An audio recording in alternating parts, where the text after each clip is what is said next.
Hi, welcome to అద్భుతం kitchen. ఈరోజు మనం కంది గింజల పులుసు ఎలా చేయాలని చూస్తాం. కంది గింజలు అంటే పచ్చి కందికాయలు, అంటే కందిపప్పు కాకముందే పచ్చి కందికాయలు కూడా మనకు మార్కెట్లో దొరుకుతున్నాయి ఈ సీజన్లో. ఈ కందికాయలతో మనము పులుసు తయారు చేయొచ్చు అనమాట. కంది గింజలు తీసేసి పులుసు తయారు చేస్తాము. స్టవ్ మీద కుక్కర్ పెట్టి ఒక 2 స్పూన్ల ఆయిల్ వేసుకోవాలి. కొద్దిగా కాగిన తర్వాత 1 కప్పు ఆనియన్స్, అంటే 1 ఆనియన్ సన్నగా కట్ చేశాను నేను. ఇవి 1 కప్పు అవుతాయి. 1 కప్పు ఆనియన్స్ వేస్తున్నాను.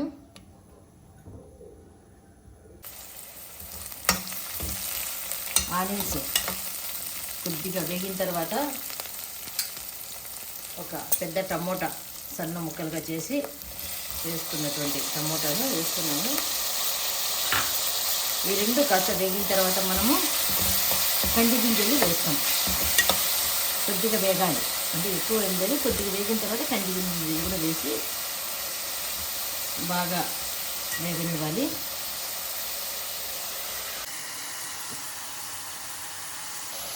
కొద్దిగా టమోటా కూడా వేగింది. ఇప్పుడు 1 కప్పు కందికాయలు ఒలిచినటువంటి కంది గింజలు ఇవి క్లీన్ చేసి పెట్టుకున్నాను. వీటిని వేసేస్తున్నాను.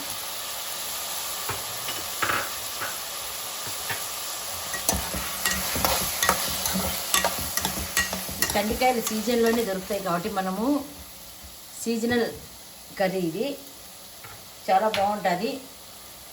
మీరు కూడా ఒకసారి ట్రై చేయండి. మనం ఉంచుకోవడం కూడా చాలా ఈజీ. దీంట్లో ఒక 1/2 స్పూన్ సాల్ట్, అంటే మనకు ఎక్కువ కావాలంటే కొద్దిగా ఎక్కువ వేసుకోండి. అంటే మనం తినే పరిమితిని బట్టి సాల్ట్ వేసుకోవాలి.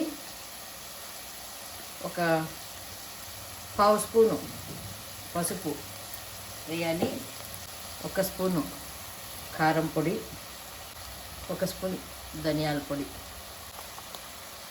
1/2 స్పూను చెక్క లవంగా పౌడర్ చేసుకున్న ఇట్లా మిక్సీలో దీన్ని వేస్తున్నాను. ఇది లేనప్పుడు గరం మసాలా వేసుకోవచ్చు మనము. నేనైతే ఇంట్లోనే అన్నీ తయారు చేసుకుంటాను కాబట్టి చెక్క లవంగ పొడి రెడీమేడ్ లేకుండా అది వేస్తున్నాను.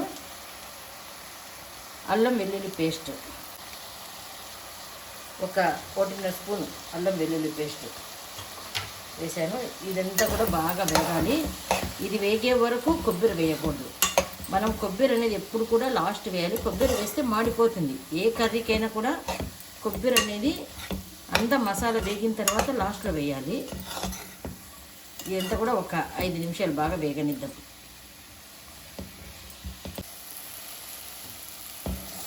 చూడండి, మసాలా కలర్ తిరిగింది, అంటే కొద్దిగా పచ్చివాసన పోయింది అనేదానికి ఇట్లా కలర్ తిరిగి ఉండాలన్నమాట మసాలా.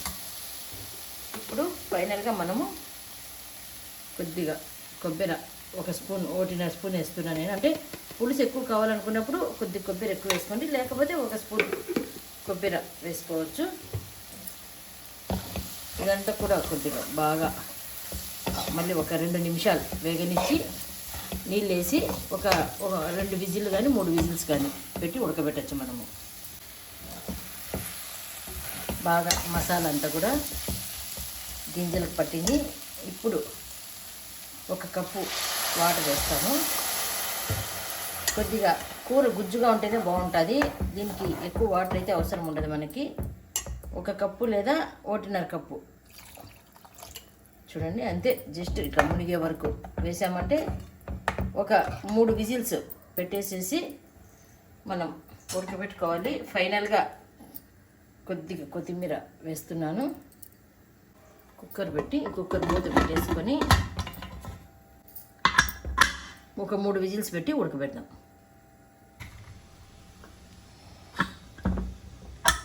3 విజిల్స్ వచ్చాయి. చూద్దాం ఎలా అయింది. చూడండి,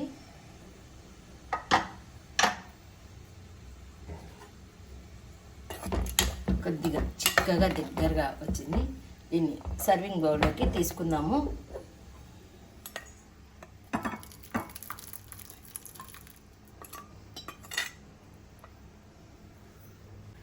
కొత్తిమీరతో గార్నిష్ చేస్తున్నాను. కంది గింజల పులుసు రెడీ.